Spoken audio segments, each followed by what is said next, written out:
But maybe also most of you have heard about the big shipwreck that happened now more than a year ago in front of the island of Pylos, where in the end more than 600 people lost their lives.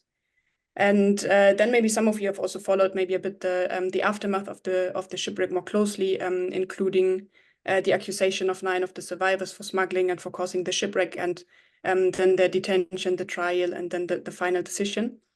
So whatever state of knowledge that you are now on for the whole problematic, we'll make sure that we first pick you up wherever you are, and we will do so by introducing a bit the speakers. So first of all, like who are we talking to today, and especially maybe for us more like ignorant Central Europeans, what do you do on this island of Samos, and what is the Human Rights Legal Project? So we'll give the floor first to Joanna. Thank you very much, Stili. Hello, everyone.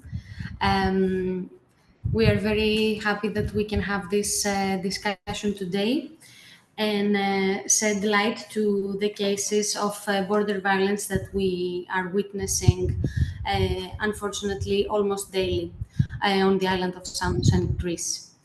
I'm a lawyer working with the Human Rights Legal Project on the island of Samos, with my colleague Dimitris Houlis. Many of you might know that Samos is an island on the border of Greece with Turkey, which is also the external border, one of the external borders of the EU.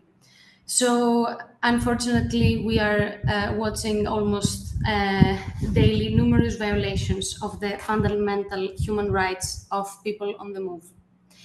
With the Human Rights Legal Project, we are, by representing asylum seekers and people who want to apply for asylum, we are trying to ensure that they are treated with fairness and dignity, and to hold authorities accountable to their national and international human rights obligations.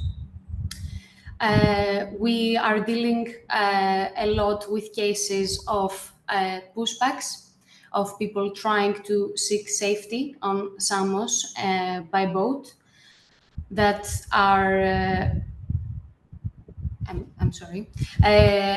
that are trying to reach the island of Samos, and authorities are intercepting the boat back to Turkey, or even if they land on the land of Samos, they are apprehending them and they are letting them adrift in the sea.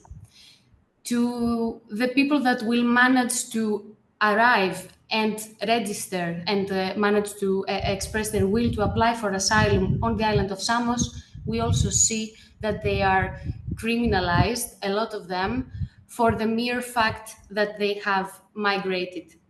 This is a big part of the discussion that we want to have today, the criminalization of migration, people who are criminalized for their irregular entry. And we represent a lot of these people before the courts of Samos, but also in other cases on the Aegean and around Greece. Maybe I will keep this short introduction about Samos, and we can have a discussion with more details afterwards. Hello from me too. My name is Dimitris, even though you see Joanna under my Zoom thing. I'm too old to change these things. Either way, Joanna is one of the cornerstone of our project. Our project was founded in 2020. Following some Facebook posts from Tommy that I see here, we start trying to prevent pushbacks. Joanna, on her 25 years old, when she was 25 years old, was facing Hellenic Coast Guard officers in the shores of Samos. She managed to help numerous people, carrying babies from women, just to avoid having a pushback. So I'm honored to have her name for today. After that, and for 2 years we were doing this, I saw some of these things to Tilly when she visited Samos to see exactly how the land is there, how the landscape, what you have to do to survive in these territories. For 2 or 3 years, we tried to do this, and we did it almost daily.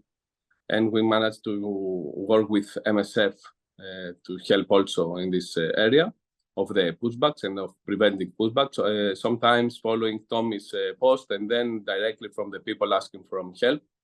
You can understand the burden of having people asking for you to intervene at 6 o'clock in the morning, 7 o'clock in the morning, and you know that you will take a message like that any time of the day, and you are responsible to find them before the authorities find them, abduct them, and send them back to Turkey.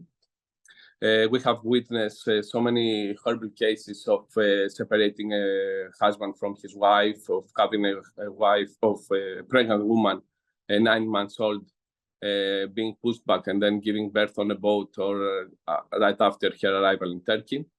And then having to meet these people after a year when they managed to come to Greece and reunite them with their families. In this process, the project got bigger, and slowly we started representing the people that have been criminalized. And from our experience, we managed, and we were part of the defense team of the Pylos 9, where Pylos 9 for everyone was something that was horrific. It was an attempted murder.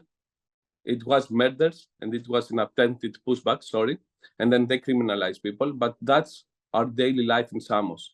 It's not 600 people dead, but it was a boy dead. It was 18 dead. It was 9 dead. It was shipwrecks with missing and dead people, and then criminalize some of them. So the way we represented people in Samos, we try to do also with the Pylos, and we managed with other lawyers to get them out. But it's an ongoing fight. It's an everyday thing in Samos, in Chios, in Lesbos, in Rhodes, where some of the people that will arrive, if they arrive safely, if they are not pushed back, they will find themselves in prison, and they will have a lawyer 10 minutes before the trial to try to help them and then have to face years and years in prison. That's a small introduction, and of course, whatever you need, I'm Ioanna and the other Ioanna, we are here to answer. Yeah, thank you very much for this brief introduction. So I think we can jump to the Q&A part, and we have collected a couple of questions that have reached us already before the event, but if you have any more questions, you can always write it in the chat. And so one of the first questions would be, as you said, that like one of the main pillars of your project is to protect and uphold the fundamental rights of people on the move. So can you maybe briefly explain how asylum seekers' rights are being jeopardized at the external borders? Okay, I will start. I was waiting for you. Anyway, any way that you can imagine, any way that you can imagine, it's a violation that happens in the borders. So the first one is to deny the entrance, not legally, illegally. So it will mean that they will stop them in the middle of the sea and send them back. Frontex always is accomplishing in this. By not stopping the violations. The second is by abduct them when they arrive in the borders and send them back again in Turkey after they take all their money, take their phones, hit the women, hit the men, hit the babies. We have a 4-year-old that was bruised by these Hellenic Coast Guard officers, I guess, because they are masked. We don't know exactly what they are. After that, if they manage to go to the camp, we have numerous laws, not actually guidelines, how to don't give asylum to a Syrian, for example, because Turkey is safe for him, to an Afghani because Turkey is safe for him, when we know that it's not. After that, we will keep them in Samos with a closed card, as they say. It's a geographical restriction that was imposed to Greece after the EU-Turkey deal in 2016, so that they cannot leave from Samos and go to mainland Europe.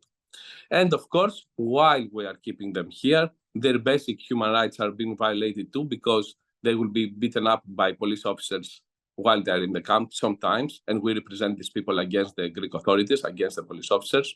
They will be denied access to the hospital. They will be denied access to basic mental and health care. And of course, the last 10 months, they will be denied of water, of clean water in the camp. They have some time in the day. Sometimes they don't have for 2 months. They don't have they don't have washing machines. They don't have a doctor. So anything that you can imagine, anything horrible that you can imagine, it is happening as a normality. And people are actually happy that we're doing the best we can. If I can continue, Dimitris has given a lot of examples of the everyday life of people on the move that are reaching Samos and are seeking safety. And I would like very briefly to give a short overview of the legal framework. We will not get into many details, but to explain a little bit how we start from the human rights and we end up also in criminalization. The starting point is the fundamental right to seek asylum, which is foreseen in the Geneva Convention, in EU law, and the lack of legal and safe routes. People that are seeking safety do not have a way to ask asylum and to travel safely. So crossing borders irregularly is connected to the very essence of being a refugee. And this is why also the Geneva Convention, one basic principle is that they should not be criminalized for the fact that they have entered irregularly. Afterwards, we have, again, international law, the UN protocol that is the main instrument to fight the so-called smuggling. The smuggling under the UN law is defined, and it includes that people are transferred by organized groups that have the goal to get a benefit, a financial benefit. And also the UN protocol clearly exempts the migrants themselves from being criminalized for the mere fact that they have migrated irregularly and that they have been the objects of smuggling. But what we see in the policies and the legal framework of the EU and of Greece is a big divergence from the EU law. Because actually in Greece, there is no definition in the legal framework of smuggling. And what is happening is that people are accused of illegally transferring or facilitating people to enter the Greek and the EU border because they drove the boat or because they drove the car or because they assisted in any way the unauthorized entry. The unauthorized entry is basically administrative law, and what is happening is that Greece and EU, the EU legal policies that allow states to behave like Greece is using criminal law in order to tackle an issue that is rather political. The foreseen penalties are extremely heavy. They are actually the harshest of the Greek criminal code, and they have been widely criticized. Furthermore, the courts do not examine whether these people came to seek asylum. They do not examine whether they were part of the smuggled people, whether they have been victims of other violations themselves. And in the end, they end up in prison, putting in prison asylum seekers that are seeking protection for decades of years. Thank you. So now, with this setting that you just described, and also Dimitris, you just mentioned that you founded the project already in 2020. So maybe you can explain a bit more what happened before the Pylos shipwreck happened? So how did the situation develop before that? And also that you were talking about the land pushbacks that were happening like a couple of years ago. And how do you think this situation developed so far that something like the Pylos shipwreck could happen even? And then now what has to change now to prevent similar incidents in the future? So the reality after 2020, so after COVID, so we can understand everyone, where are we timely? We are in COVID. During the quarantine of COVID, it was a big opportunity for the Greek authorities, with collaboration with Frontex, to find a way to make refugees that arrive disappear. It wasn't a direct collaboration of Frontex, but what Frontex did is to take all the aerial assets from the islands and also look the other way while the Greek authorities were doing what they were doing. So from April 2020 and until the Pylos shipwreck, the situation in every island and in Evros border, but in every island in Greece, was a situation where things that were happening were unimaginable. People will arrive in the source, and you will have a big motivation of forces, both assets in the sea and unmarked vehicles and not official vehicles of the Hellenic Coast Guard, running towards the arrival place, securing the area with collaboration of all the police force of Samos, Lesbos, Chios. And then you would have a situation where you could hear the people screaming. You could have their GPS thing on your phone, but you will be blocked by the police and say, we are looking, we are searching, you cannot be here. They will bully everyone. They will intimidate everyone. They have arrested our colleague and head of our project and brought her to the police station for questioning. They will attack everyone that will be there. Of course, they have attacked Tommy the same way. So anyone that would try to stop these illegal operations would be criminalized, intimidated, attacked physically and legally. The thing with intimidation is that it works most of the time. But when you stand your ground, when you don't get intimidated, then it doesn't work anymore, because when you're on the good side, when you are on the legal side of things, if you stand your ground, eventually you will win. We were winning for 2 to 3 years by having some of the people that contacted us being registered and prevent their pushback. And when we say prevent their pushback, it's not only prevent their send them back to Turkey, but it's prevent their armed robbery, deprive of their dignity, of their money, of their phones, as I told you before. The stories are horrible. I don't want to share all of them, but imagine having a mother describing how they look inside the diaper of her baby to see if there are hidden money or hidden phones, or having the same stick to search the bodies and inside the bodies of all the people that arrived.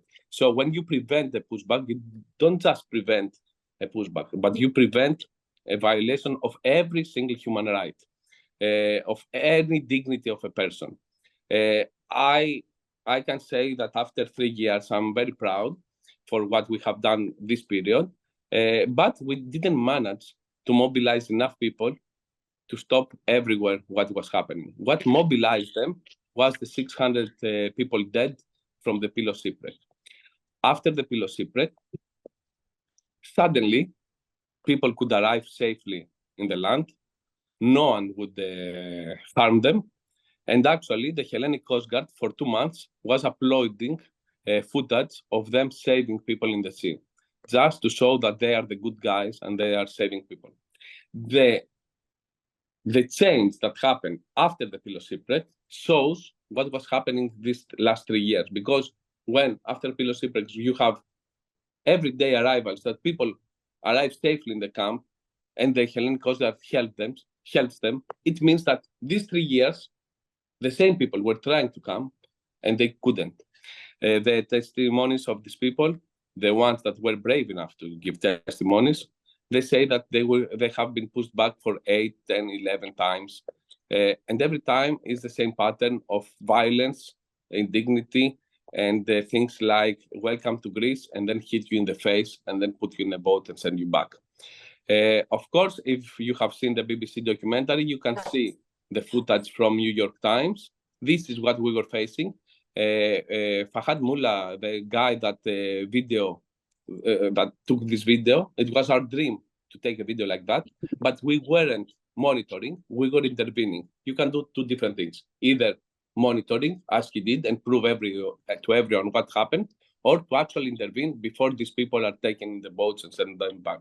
This is what we were doing. This is what we don't need to do currently, but we are sure that we will need to do it again whenever the climate changes and we decide that we don't want anyone to come into Europe. Just to finish with this, that in September 2021, when it was the worst period of this, because it was the opening of the new camp, prison-like camp in Samos, the people will actually send them back and sometimes drop them in the sea without any vessel, without any live vest or anything.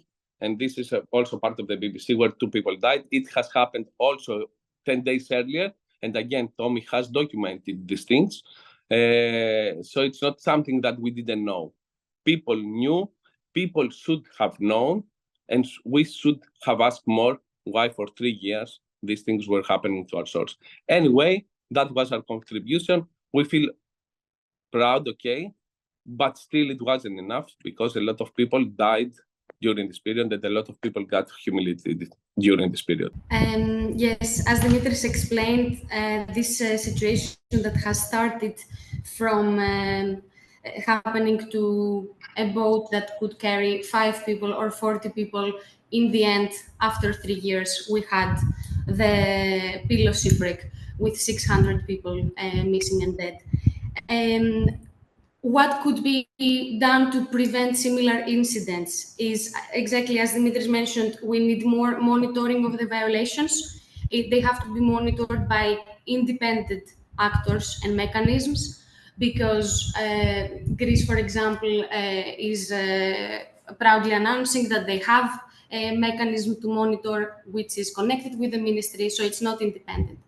We need more support to the people that provide humanitarian assistance, that provide legal assistance, and that monitor and that denounce these illegal practices.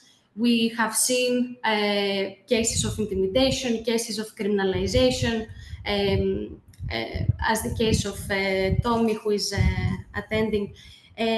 We need more people to support people in solidarity, because in this way, we support the migrants and asylum seekers that are criminalized.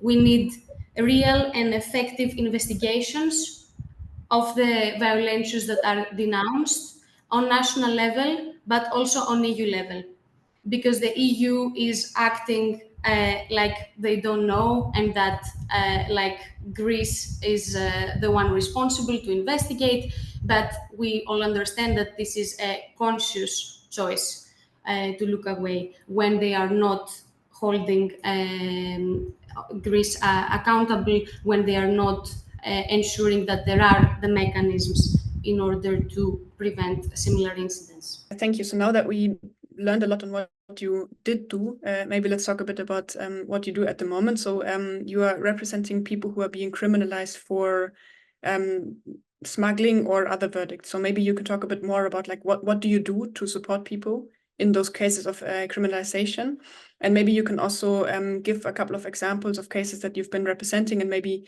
it's also interesting for us to understand like a bit the profiles of the people that you represent. So what are their origins, their family backgrounds, and so on? You start first. I always start first. Okay. Yes, so on Samos, almost every day, as we have told you, every other day, every day that a boat arrives, the Hellenic Coast Guard or the police will choose one person from the boat or 2 in order to charge them with smuggling, facilitating illegal entry. So what we do with the Human Rights Legal Project is to represent as many people as possible. What we have to represent them before their court, because they will be, when they are taken from the boat, many times right after they have arrived with their clothes wet, or after shortly after they arrived to the camp, they will be seen by a judge and by a prosecutor. Most probably they will be detained, pre-detained, while they wait for their court. And waiting for the court to happen in 6 or 8 months, they are held in the prisons of Greece, which maybe already a lot of you know that are in very bad conditions. So what we're trying to do is to represent as many people as possible to ensure that they have the best possible legal representation, to insist before the judges for their fundamental rights, for them to have a fair trial, for the court to actually listen that they came to seek asylum, and to try to ensure that all the rights will be respected. I can give you a very small example. We are now in the 6th month of 2024. Until now, from what we are aware, we have 12 asylum seekers that were arrested and charged with the smuggling charges, facilitation and illegal transfer. We have represented before the court 5 people. These 5 people were asylum seekers like everyone else in their boat. They were coming to Greece and to Samos in order to seek asylum. Some of them came with their families. We had 2 people, one person from Syria who came with his wife who was pregnant at the moment, and they came to seek asylum, and after 1 day he was arrested. This person has driven the boat because he was forced to drive the boat by the smuggler in Turkey. Again, we had this June a similar case, an Afghan who came with his wife and their baby child in order to seek protection. And he spent 5 months in prison before he had his trial this June. My colleague Dimitris Houlis and our colleague Alexis Georgoulis have represented him, and he was found innocent. We are very happy with this result, but this person has spent 5 months away from his family, deprived of his fundamental right to asylum and to freedom and to be with his family. So from the 5 people that I told you that we have represented before the courts, 4 were found innocent, and 1 person received a reduced sentence and therefore was able to get out of prison. Maybe Dimitri, you want to give more? I will take it from here just to show you the difference. We know the borderline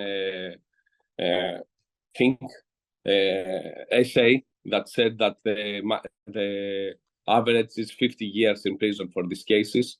So you can understand when you have 5 out, 4 of them innocent, and 1 with a reduced sentence, it means that having the case early on and having a representation can help a lot. Cases that we have handled in the past that you have might known, it's from 2020 when they have accused the father for the death of his child. It's one of the first cases that we overtook and that we tried to help the Afghan father. To give you to understand what happened is that they arrived, they had a shipwreck on the shores of Samos. His 5-year-old son died, and they accused him because he jeopardized the life of his child. They put him in prison for 2 days until we found him. We found him. We asked for him to go and see his dead son, and they didn't even take the handcuffs off of him when he went to the morgue to see his son. After we overtake his case, he got out, he got innocent, he lives in Germany right now. So you can understand the big difference when you are alone and when you have a representation. Most of these people don't have a legal representation. They will meet their lawyer just 10 minutes before their court. They don't have a way to access a lawyer.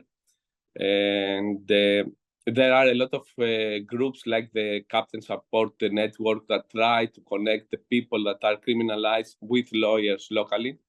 We know from our cases that people that find a private lawyer, they have to sell their houses back in Syria, for example, to pay the legal expenses and the fee of their lawyer. So what we try to do, in Samos at least, and also connect with other places, with other lawyers, and give them our knowledge and share our knowledge, is to know for the cases as early as we can, manage to take their cases, and help them without burdening them with any financial thing, and without having a lawyer that will just see them for 5 minutes before the trial. On the 17th of June, there were 3 cases like that. In the 2 of them were 4 accused, and in the other one was 1 accused. We took the 2 cases.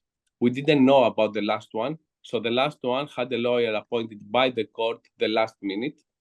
And exactly the same situation, exactly the same circumstances. The ones we have papers, we brought witnesses to the court, and they got out, all of them. And in the other trial, the guy got a penalty that will keep him in prison until at least his appeal court, and maybe for longer. So you can see the difference when you actually manage to have a good representation. And of course, we participated in the Pylos 9 case, and people are out because lawyers got time to work on the case. And also in the Homayun case that you might know, it's also a well-known case that we participate. And it is known thanks to the siblings that have made a big effort to show what is happening in Greece in general. We hope that in September, where it's the trial, we will get him out too. But you can understand that when you have a case and you work on it, you can change the statistic of 50 years in prison. You can change it by being there all the time and represent them, and also advocate to the judges that these people are not the smugglers. What we do, sorry for talking that long, what we try to do also is when the people get out of prison, have them in the courts, speak to the judges, so have an interpretation there or anything like that to make them human in their eyes. So the next time they will have even better results, because the dehumanization that we use all over Europe, it works also in the judges. They have this in their mind, and you can work on that. Maalesef İngilizce ama çok Can you mute your microphones, please? Maybe only very briefly, because it's not the main topic, but can you maybe tell us what is the current status of the Pylos 9 case? Are they all free? And what's going to happen next?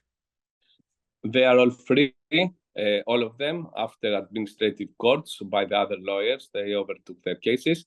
Now they find job in Athens. They try to enjoy as much as they can. They have found houses. And the next step is to participate also in the lawsuit against the Hellenic Coast Guard, and of course work on an asylum request to have papers. But yes, they are free. And this is the most important thing. They were innocent either way. And what's going to happen with the survivor case? So how are you going forward on that? You mean against the Coast Guard?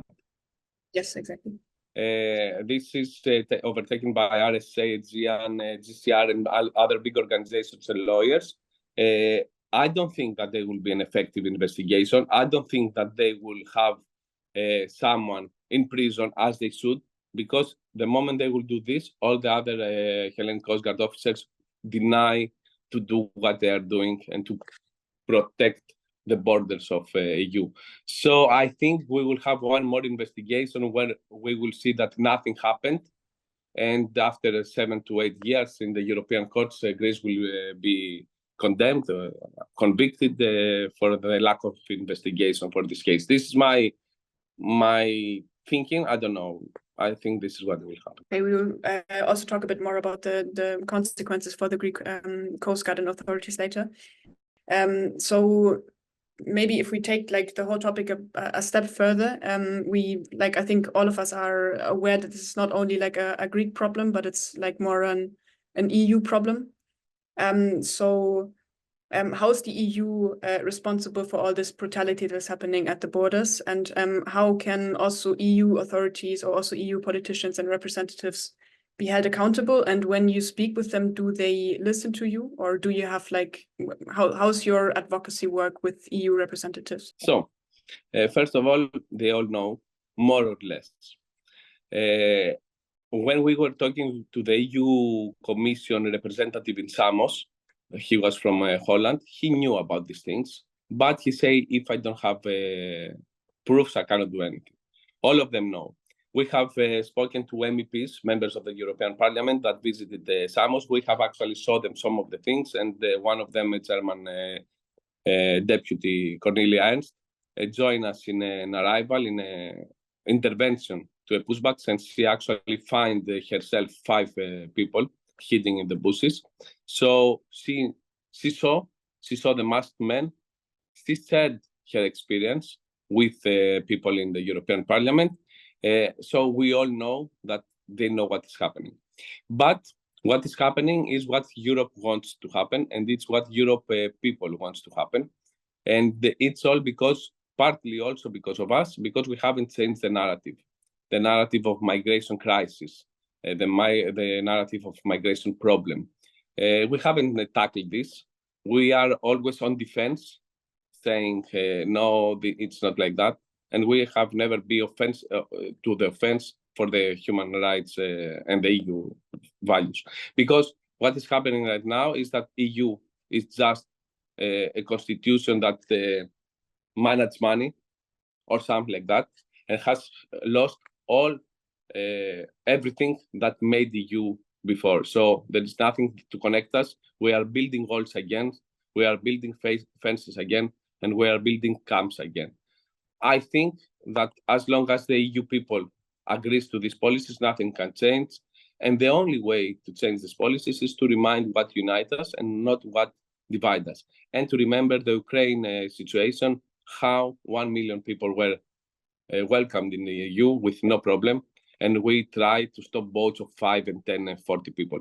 In Greece, in the last year, I think 50,000 people came. So nothing compared to the 1 million of Ukrainians. So if we stop saying, we have to stop saying migration crisis, migration problem, and saying people on the move, as we do most of us, people on the move and values and human rights, I guess. Very shortly to add that we have seen, unfortunately, the discussions for the new pact of migration, and instead of evolution, we have actually seen a setback.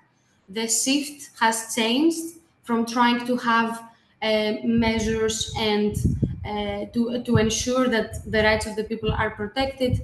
We see discussions for protecting the borders, managing mixed flows. Unfortunately, the new pact seems to be very problematic, but we should engage more with our MEPs from our countries, try to find new MEPs that have joined the parliament, engage as much as possible, because there are still some deliberations that will happen to determine the specifics of the pact. Also, the facilitators package, which concerns also the criminalization of migration, it is not finalized yet. There are still discussions, and we should all try to engage and speak up and change the narrative and bring it more into the EU. Thank you very much. Then we have like a maybe last big question that I think many people have wondered about also after watching this new BBC documentary, which was only in parts new. But I think what many people are wondering is like, why are there so little consequences or legal consequences, but also like maybe reputational consequences for the Greek Coast Guard? I think it's what I told you. It's a direct order from the government that taking a direct order from EU. They congratulate us in March 2020 for stopping the hybrid attack from Turkey. They give us more money to continue doing this. They fund Frontex with so much money to continue doing this. So we all know, and this is why we don't have consequences, because the moment they will say that someone is guilty and take them to prison, for example, everyone else will stop, and the EU will lose in their eyes, of course, in their eyes, because if you make legal pathways for people to come, and people can come and live with dignity and not in camps, then they will provide to the society, they will pay taxes, they will be part of the society instead of being in ghettos and in camps, and the EU will be a better place. But this is long term. Short term, the narrative of the right wing will win. They will say that the borders are open, that we have to face the migrants and the Muslims that are attacking us, and all these narratives that you know because you live there and you see how this works and how the ghetto people actually, after they can give them more reason to say, you see how they are, even though we have made them live in the not normal as us. So we haven't integrated the people. So there are no consequences, because if there are consequences, then the EU policy, the EU narrative will have a problem. They let us do it, they give us order to do it, and most of the vessels that we do this stuff as Greece are paid by EU. So this is why it's a policy. And yes, unfortunately, it's part of the whole deterrence policy of migration. I will try to be a bit optimistic that there are so many people working on the ground in Greece, in the Balkans, in Italy, in Poland, trying to denounce all these illegal practices. And we need to cooperate, to put our brains together, to support each other, to engage more people, to know the work that is being done. We have seen the first two cases of pushbacks that have reached the ECDHR, the Court of Human Rights in Strasbourg, of cases of a pushback in Evros in 2019, represented by GCR, and a case on Samos from 2020 that also Dimitris was involved in the beginning. Forgive me, I don't remember the name of the organization representing this case, but we see that now it has reached also the Court of Strasbourg. There is also a case. It's not so much connected with the pushbacks; it's more with the criminalization before the Court of Justice of the EU. Many organizations, including our organization, Human Rights Legal Project, are still trying to denounce these practices, and we need to keep the fight and to, yes, not to give up. So as you said now a couple of times, it's not that people haven't seen it. So it should be clear. People should know. There's even MEPs, members of European Parliament, visiting, seeing what's happening. So I can like only speak for the German media landscape when I say that maybe the media coverage on the whole topic is also a big problem. So for example, when something like the BBC documentary appears on the news, then there's very little coverage of it. So people always react in a very shocked and surprised way when they come across coverages like that, as if they have never heard it before. So how is that working in Greece? Would you say like the media coverage of pushbacks is very free, or does it take place a lot? Here it's even worse. We don't talk about this. It's if you say this, you are a traitor against your country. So you cannot say that your Hellenic Coast Guard, your heroes are doing these things.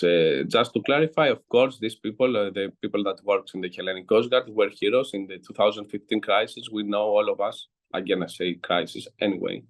In 2015, with all the movement from people from Syria, these people were working day and night to save the people. Hellenic Coast Guard were heroes. The same now are criminals. Of course, it's because this is their orders, but the media will never cover something like that.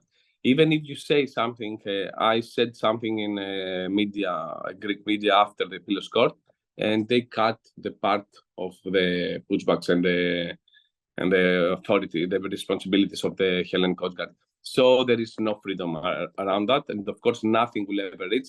And even the BBC documentary didn't play about its merit, but about a fight between two families, the Baltakos family and the government family, that they have internal problems, because one of the people that spoke and recognized that this is an international crime was part of the Hellenic Coast Guard, and he's a member of a big family, political family. So they didn't focus on the part that he was saying that it's an international crime, but they focus on why he said that, because he had all these things. So there is no coverage in Greece. And to be honest, I don't think that Greek people want to know the details.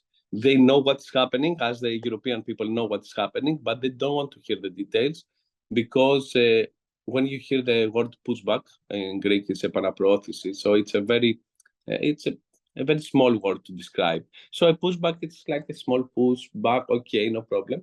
They don't want to hear the details, because if they listen, if they find out the details of what that means, of course, even the central people, even the people that are not leftist, they will say, no, we cannot do these things. So no, they won't play what is happening, because they don't want people to know the details of this. Yes, I couldn't agree more. And all these years, the mainstream media had zero coverage of the cases that were brought to light. And it was the first time now with the BBC documentary that we saw it in big media. But as Dimitris has explained, they didn't go into the merit of the cases. What we have seen is that unfortunately, they are following the narrative of the government.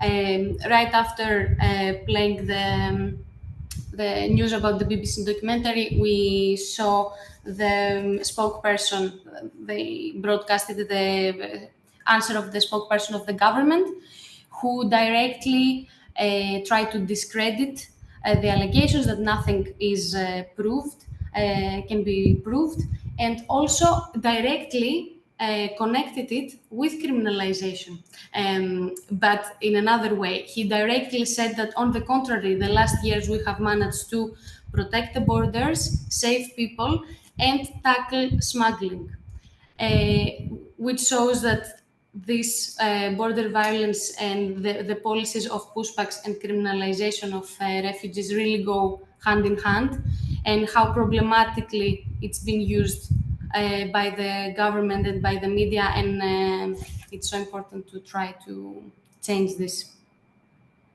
Sorry, Tilly, just to add something. I don't know if it's happening also to you, to your media, but you will always listen to the answer from the government, but you will never listen to the news itself. So they will say these things are not happening, and we have a fair and strict policy in the migration. It's an answer to a BBC documentary, but you will never listen to the mainstream media, the actual story. So you will only hear the answer, that it's what they want to say, but never the other side. Yeah, I would say it's similar, apart from the fact that Germany is, of course, like not at an external border, meaning that for us it's more the reaction of then asking the question, should we maybe go forward with an EU contract violation procedure? But then the government pretty quickly says, nah, actually not. And then that's it, basically. So I think like that's the difference. But I would say it's a similar kind of reaction. So with that a bit depressing ending, I think, and as we've been talking for almost an hour now, maybe we can switch to the last part of the Q&A, which would be more a bit on the active side. So first of all, how do people find you when they need your help? So how do you operate? Do you have like a help hotline, or how do they contact you? There was a nightmare hotline. It's still there. Everyone that handled it had a mental breakdown. Ioana continues. I never handled it. I'm very happy for this. It's a number that will be circulated from people after you save one. Then they will give your number to everyone. And if you don't manage to save them, they might stop. So this is what happened, for example, in November 21, when while facing arrest, we leave a group of 20 people in the hands of the police, thinking that they will take them to the camp. They actually send them back to Turkey. So we got a message from them saying that you are working with the police, and we should never trust you. And after that, for 3 months, no one contacted us and no one asked for help. So this is how it works. It goes from mouth to mouth, from people that will give it around. Even if we manage when we manage to find the people, we never give them our card with our number when we find them, because if we do this and they find the card, they will criminalize us, saying, how did they have your card before their arrival here, or anything like that. So we don't do this. We don't advertise ourselves, but this is happening inside the camp from the results. And basically this, we have a hotline that anyone that has worked in a hotline, I think if you hear maybe the audio from the Pylos case, I don't remember the name of the operator from alarm phone, you can see the distress of this person that has to take the news, share it with the authorities. You feel responsible for what might happen to them. You take any death or any pushback as your own fault. And you can hear this in her voice when she's trying to say to the people, everything will be okay, don't worry. And then everything wasn't okay. So you understand that this is a hotline. It's a very big burden, more depressing in news. So sorry. And how do you get to know about the cases that you represent at court? Same way, but also this one is by us going, sorry, I don't know why I'm always answering, but my name is Ioana, so why not? It's the same. So by going to the courts, when we read in the news that they arrested a smuggler, we will go to the court to see who this is. And if we see that he's a refugee and not a Turkish captain, for example, then we will try to reach him and tell him, listen, when you go to prison, contact us and we will help you. And this is how we are doing it mainly. But also, for example, in the Pylos case, because we knew that there is a problem there with the jurisdiction, we make a phone call to local lawyers, and then we manage to organize ourselves to have the best representation for them. Then, of course, for the last very important question, what can people actually do to support you? So for that question, I'm like very discreetly sliding towards this. So you can always donate, of course, to the project because it helps a lot to plan long term and to actually accept more cases.